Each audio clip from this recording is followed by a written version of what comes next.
Well, my colleague Mark New sat down with Pigeonly founder and CEO Frederick Hutson for an extended interview. And he started off by asking Frederick why he feels it's important for inmates and their families to have access to tech-related services. It's not about why someone's in jail.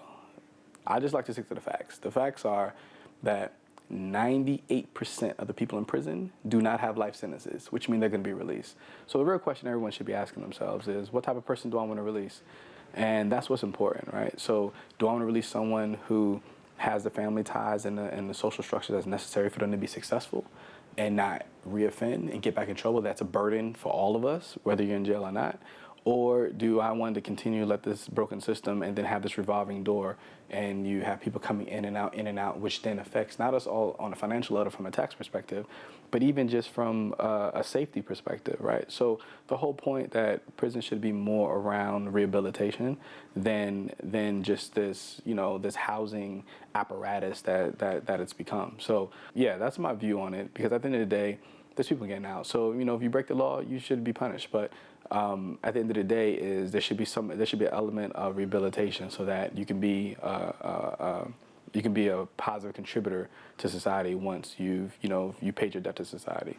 When you think back to that day when you got out of prison, did you have it in your mind that you would be an entrepreneur or you'd be a CEO of a tech company someday? Nah, I didn't know what Silicon Valley was, right? So I learned what Silicon Valley was in 2012, right? I didn't even know what that was. I didn't know that there was this ecosystem that focused on tech companies. I didn't know what an accelerator was.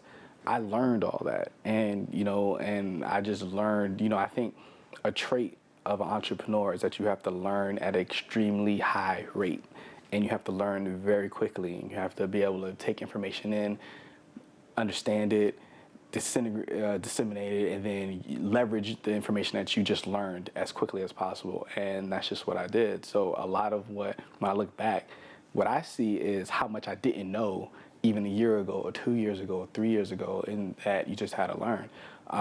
And that's what I really tried to focus on. Were investors receptive to you and your ideas? Yeah, not everybody, and I think that's the case for a lot of people. So there were a lot of people that just didn't understand it. What I realized early on is that I had to spend a lot of time educating people on the problem in the market, even before I can even start talking about the solution.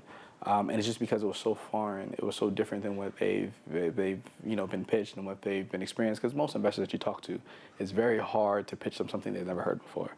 It's very difficult to talk about a market that they don't have experience in. A lot of people are going to say, nah, I don't know, I don't get it, I don't know how this is going to work. But that also, created for some investors to be able to see an opportunity and say, this company could be the first company to innovate in a space that no one else is paying attention to, that frankly technology hasn't touched in 50 years. So, it just created an opportunity. So I really had to own my story, I had to own my experiences, and really take the position that, I'm the person to solve this problem because of what I went through, because I've experienced it firsthand. That makes me the best person to address it.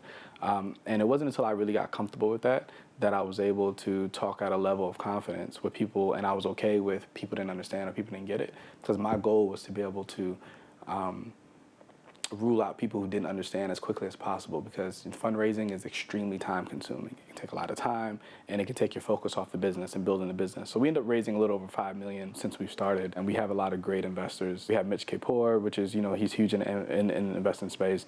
We have Y Combinator, we have 500 Startups, we have, Emerson Collective, we have a lot of, well-known Tim Draper, investors that really understood and was willing to bet that we would be able to solve this problem. You're also now offering financial services. There's so much more to do. I see a lot of opportunity in this space, not only to continue to innovate in our space, but even as people get out and the family members that we serve, is that our goal is really to leverage our platform to address problems that just make poverty less expensive, right? And that's typically what you'll see, is that, people that are low income typically pay more for everything. It's more expensive for everything that they do than someone who is more financially well off. It starts with staying in touch with your incarcerated loved ones, but then when someone gets out, they need that first cell phone. They're going to need to be able to, have guidance to find a job. They need to find felon-friendly housing. That's a thing. It was hard for me to even find housing.